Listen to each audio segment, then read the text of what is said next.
Hello friends, स्वागत है आपका हमारे YouTube channel IT education learner पर।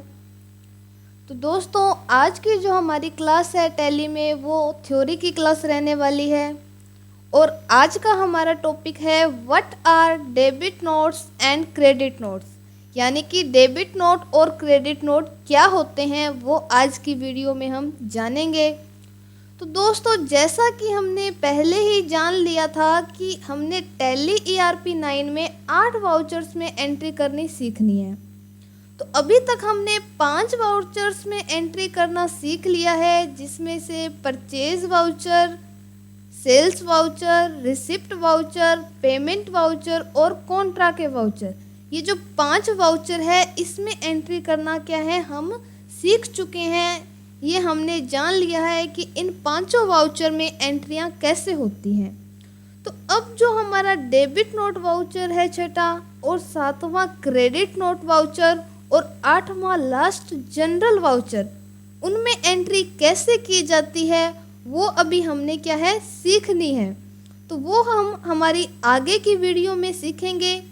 तो आज की इस वीडियो में हम जानेंगे कि डेबिट नोट और क्रेडिट नोट होता क्या है और इनमें कौन कौन सी एंट्रियां की जाती हैं। तो क्या है, इसमें एक लॉजिक है। तो शुरू करते हैं एक लॉजिक के साथ। तो देखो, हमने जो परचेज की एंट्री की थी, यानी हम कोई माल परचेज करते हैं, वो हमारी क्या है परचेज है, और सामने वाली पार्टी की वो होती है सेल। यानी हमने पार्टी से माल जो खरीदा है, पार्टी हमें माल बेचेगी तभी हम खरीदेंगे। जो बिल हमारे पास आया है वो हमारे लिए परचेज का बिल है, और जिस पार्टी ने माल बेचा है और जिसने ये बिल बनाया है उसके लिए क्या है सेल्स का बिल है। यानी हमने माल परचेज किया है, हमारे पास जो बिल आया है वो हमारे लिए परचेज का हो गया, हम उसकी एंट्री करेंगे परचेज में। पर जिस पार्टी से हमने खरीदा है उसके लिए तो वो सेल्स का बिल है, उसने माल बेचा है, वो अगर एंट्री करेगा तो सेल के वाउचर में करेगा।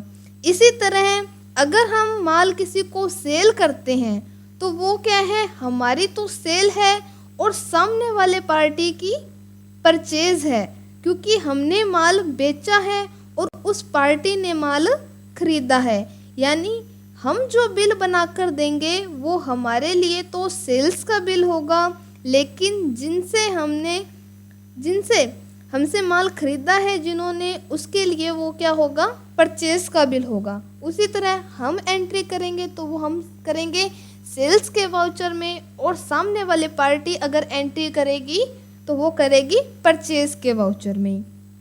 उसी तरह अगर हम किसी को पेमेंट कर रहे हैं तो सामने वाली पार्टी के लिए रिसिप्ट है, और उसी तरह अगर हम किसी से पेमेंट रिसिप्ट कर रहे हैं, हमें पेमेंट प्राप्त हो रही है, वो हमारे पार्टी के लिए क्या है रिसिप्ट है, और सामने वाली पार्टी के लिए पेमेंट। तो यानी क्या है कि ये बिल्कुल अपोजिट हो जाते हैं। बिल्कुल इसी तरह अगर कोई पार्टी हमें डेबिट नोट देती है तो इसका मतलब वो हमारे लिए क्रेडिट नोट है, और उसकी एंट्री हम क्रेडिट नोट में करेंगे।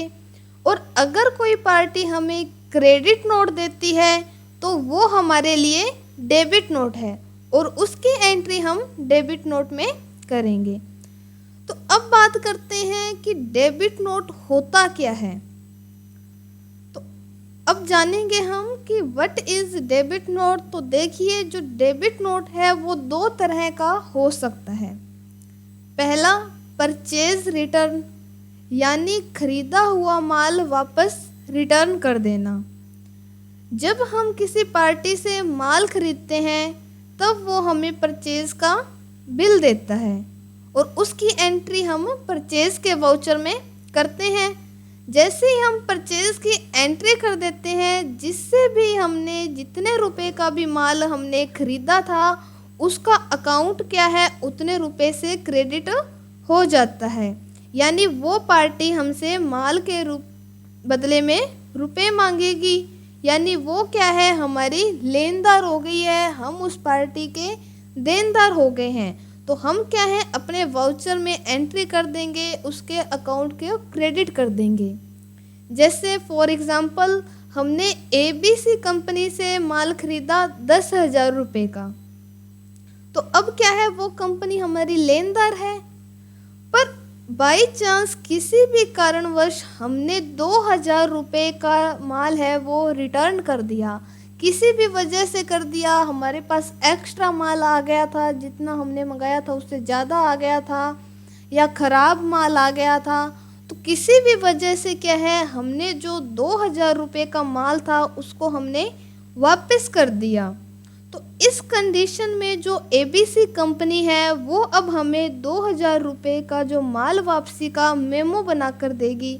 यानी जिस तरह हमने पहले उससे माल खरीदा था तो उसने हमें बिल बना कर दिया था, उसी तरह अगर हम उसको रिटर्न कर रहे हैं माल, तो जितने रुपए का हमने माल रिटर्न किया है उसका भी क्या है वो हमें एक मेमो बना कर देती है। तो उसे डेबिट नोट या परचेज रिटर्न कहा जाता है। तो उम्मीद है कि आप अब समझ रहे होंगे कि डेबिट नोट किसे कहा जाता है। तो जो माल हमने वापस किया है उसके बदले में जो हमें रसीद मिली है वो क्या है, डेबिट नोट है। यानी वो एंट्री जिससे ये सिद्ध होता है कि हमने ABC कंपनी को ये माल, इतने रुपए का माल जो वापस लौटा दिया था, कि हमने क्या क्या उससे माल खरीदा था, कितने रुपए का था, वो हमने वापस दिया है। तो उसकी जो एंट्री होती है वो होगी डेबिट नोट में। और डेबिट नोट की एंट्री करने से हमारे जो बुक्स में इफ़ेक्ट पड़ता है कि पहले ABC कंपनी हमसे 10,000 रुपये मांग रही थी, और जैसे ही हमने अपने डेबिट नोट की एंट्री कर दी उसने अब क्या है हमारे 2,000 रुपये कम हो जाएंगे, और वो कंपनी क्या है हमसे 8,000 रुपये ही मांगेगी, क्योंकि 2,000 रुपये का माल है जो हमने वापस रिटर्न कर दिया। और दूसरा डेबिट नोट क्या होता है, जैसे ये तो था पहला डेबिट नोट, यानी परचेज रिटर्न का, हमने कोई माल वापस रिटर्न कर दिया, उसका जो हमारे पास नोट आया। अब दूसरा डेबिट नोट क्या होता है, जैसे ABC कंपनी हमें ऑफर देती है कि 10 दिनों में आपको हमसे 10,000 रुपये का माल खरीदना है, तब हम आपको 1,000 रुपये का डिस्काउंट देंगे। तो अब कंपनी के कहे अनुसार हमने 10 दिनों में 10,000 का माल खरीद लिया, और कंपनी के वादे अनुसार हमें क्या है 1,000 रुपये का डिस्काउंट भी मिलना है। तो इस डिस्काउंट के लिए कंपनी जो हमें मेमो बना कर देगी उसे डेबिट नोट कहते हैं। जैसे ही हम डेबिट नोट की एंट्री कर लेते हैं तो जो माल हमने 10,000 रुपये का खरीदा था उसके हमने अब 9,000 रुपये ही पे करने हैं, क्योंकि डेबिट नोट की एंट्री करने से हमारे जो 1,000 रुपये हैं वो कम हो जाएंगे। तो ये है डेबिट नोट का दूसरे तरीके से डेबिट नोट की एंट्री। तो आगे डेबिट नोट की एंट्री की कैसे जाती है, ये दोनों ही तरीके हम क्या है आगे आने वाली वीडियो में जानेंगे। अभी तो सिर्फ क्या है मैं आपको डेबिट नोट बता रही हूँ कि होता क्या है, किसकी एंट्री है वो की जाती है डेबिट नोट में। तो अब बात करते हैं क्रेडिट नोट की। जो डेबिट नोट होता है उसका जस्ट अपोजिट ही क्रेडिट नोट होता है। क्रेडिट नोट में भी दो तरह से ही एंट्रियाँ की जाती है। एक होती है सेल्स रिटर्न, यानी बेचा हुआ माल वापस प्राप्त होना। यानी डेबिट नोट में तो क्या है हम किसी को माल रिटर्न कर रहे हैं, उसी तरह क्रेडिट नोट में हमारी सेल्स रिटर्न हो रही है, यानी बेचा हुआ माल वापस प्राप्त हो जाना। फॉर एग्जाम्पल हमने VPS कंपनी को 5,000 रुपये का माल बेचा था, उसने किसी वजह से 1,000 रुपये का जो माल है वो हमें रिटर्न कर दिया। तो जो 1,000 रुपये का माल रिटर्न हुआ है उसकी एंट्री के लिए जो मेमो बनाया जाता है उसको कहेंगे क्रेडिट नोट। तो जैसे ही हम क्रेडिट नोट बना देते हैं तो उसका हमारे बुक्स में इफ़ेक्ट पड़ता है कि पहले कंपनी से 5,000 रुपये लेने थे और जैसे ही हमने 1,000 रुपये का क्रेडिट नोट बनाया उसके बाद हम 1,000 रुपये जो है हमारे कम हो जाएंगे और अब हमने उससे 4,000 रुपये लेने हैं। यानी कंपनी ने जब हमसे माल खरीदा था 5,000 रुपये का तो वो हमारी क्या है, देनदार है। यानी जिस तरह हमने किसी से माल खरीदा था हम उनके देनदार थे, वो हमारे क्या है, लेनदार थे।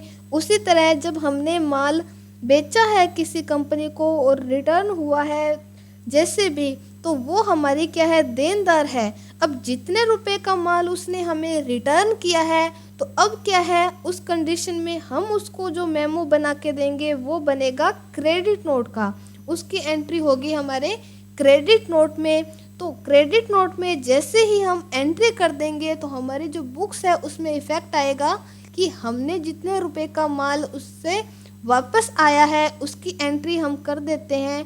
तो बाकी जो उससे रुपए हमने लेने हैं वो हमारे पास रह जाएंगे। तो ये तो था पहला तरीका क्रेडिट नोट का। अब है दूसरा तरीका। तो दूसरा क्रेडिट नोट की जो एंट्री करने का तरीका है वो ये है कि मान लीजिए हम किसी कस्टमर को ऑफ़र देते हैं कि अगर आप हमसे 10 दिनों में 20,000 रुपये का माल खरीदते हैं तो हम आपको 2,000 रुपये का डिस्काउंट देंगे। और अगर उसने 10 दिनों में 20,000 रुपये का माल खरीद लिया तो हमारे वादे के अनुसार उसे हम क्या है, 2,000 रुपये का डिस्काउंट हमें देना होगा। तो डिस्काउंट देने के लिए हम उस कस्टमर के नाम से 2,000 रुपये का क्रेडिट नोट बना देंगे, जिससे कि उस कस्टमर ने हमसे जो माल 20,000 रुपये का ख़रीदा था उसके अब उसने 18,000 रुपये ही देने हैं, क्योंकि 2,000 का हमने उसका क्रेडिट नोट बना दिया।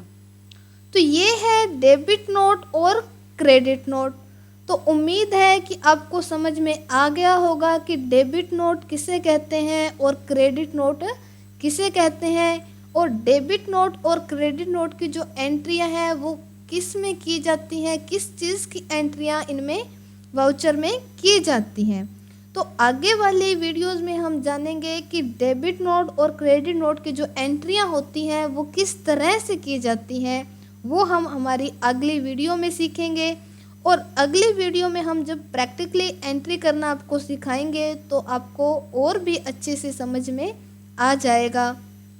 तो आगे की वीडियो देखने के लिए हमारे चैनल से जुड़े रहें।